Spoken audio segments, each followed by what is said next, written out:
Joining us now is New York Congressman Representative Adriano Espaillat, chair of the Congressional Hispanic Caucus. He's joining us now live here in studio. Congressman, thanks for coming on the show tonight. You will deliver the Spanish language response to President Trump's joint address on Tuesday. What are you hoping to hear from the president, and what do you actually expect to hear from him? Well, first and foremost, Reverend, I'm glad that we're doing it in Spanish as well. There's a big contingency out there in the country, throughout the country, that also wants to be heard. And so I'm glad to have been chosen that voice, right, for that group of people. But let's see what he brings to the table. But I'm not optimistic. I think he will throw red meat at his base. He will continue to be aggressive as he was at the White House with President Zelensky.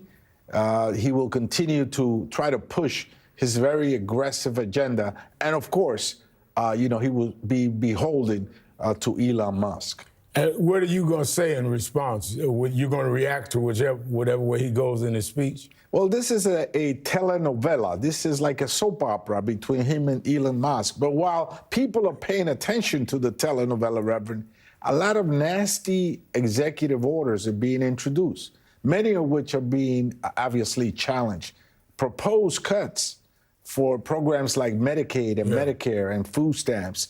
These are the things that are happening behind the scenes, and we're getting sidetracked into the soapbox, into the soap opera, and forgetting that in the meantime, he's bringing forward very aggressive public policies and agendas, a legislative agenda and budget agendas that will hurt our communities in dramatic ways. I have to point out the irony. You'll be delivering the Spanish response to President Trump's speech this weekend. He signed an executive order declaring English the official language. For nearly 250 years, this country hasn't needed an official language at a federal level. Why is Trump doing this, you think? Very strange. Everybody knows that we speak English here in America.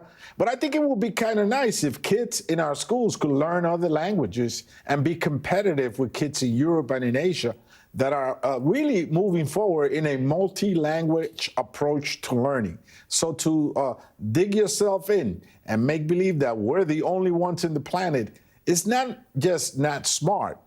It leads to a position where we're not going to be competitive with the rest of the world. Let's make sure our kids are proficient in other languages.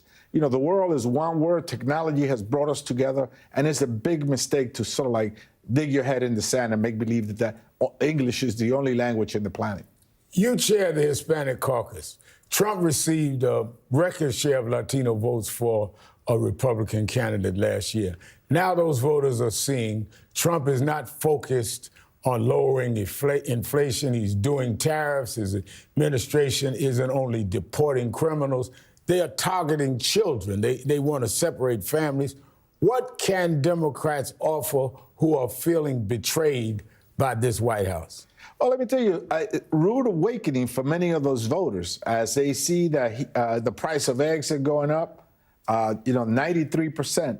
That other goods, emergency goods, Pampers, milk, and other things that people go down to the local bodega to get are shooting up. So his rhetoric that he would fix the economy on day one has collapsed. But on top of that, he's putting forward an agenda that will cut Medicaid and Medicare, vital programs, health care programs for our communities. 524,000 residents in my district alone, Reverend, will be impacted by these cuts in Medicare. 108,000 Medicare patients and over 200,000 households that get food stamps. So that's the bottom line. Forget the soap opera between him and Musk. He is cutting to the bone, and these folks are now realizing they made a big mistake.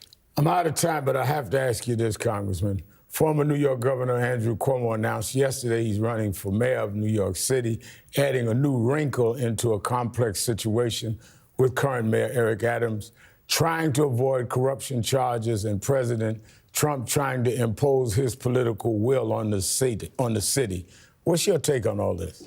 Well, I'm going to put together a coalition of leaders, clergy, business leaders, elected officials, community activists, and we're going to listen to all of them.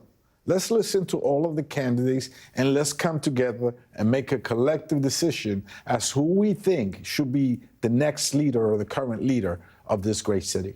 Do you think the fact that he being Trump has talked about just letting ICE go loose and breaking in folks' homes, taking family members, some people here, legal citizens, have been swept up in this.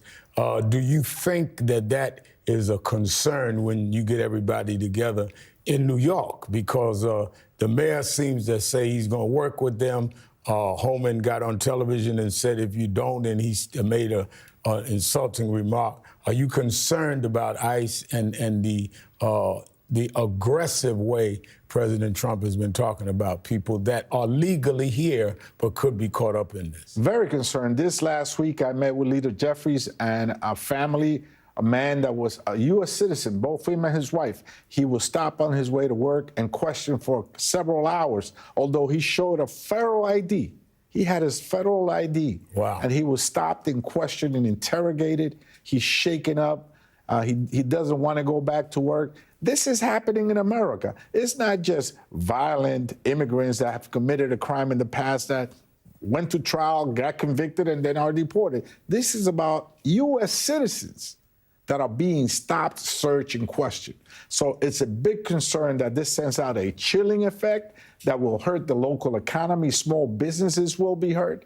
And I think it will provide a negative approach that will keep people in the shadows as opposed to making them be productive members of society. Yeah, I'm still trying to figure out, he said we don't have room in the country for immigrants from Latin America and Mexico and Haiti. But then he said to whites in South Africa, because there's a bill there to deal with whites that had taken land under apartheid, he said they're welcome, those whites from South Africa, they're welcome here as refugees. Seems like he can find room when he wants to. Well, definitely there's profiling going on. This young man that I met felt very strongly that he was profiled. And in fact, a local police officer was able to help him out and instruct the ICE agent that, in fact, this guy was a citizen and he was late to work. So this is what's happening in America. I think they're ramping it up, and I'm very concerned about that. Congressman Adriano Espaillat, thank you for being with us. Thank you, Reb.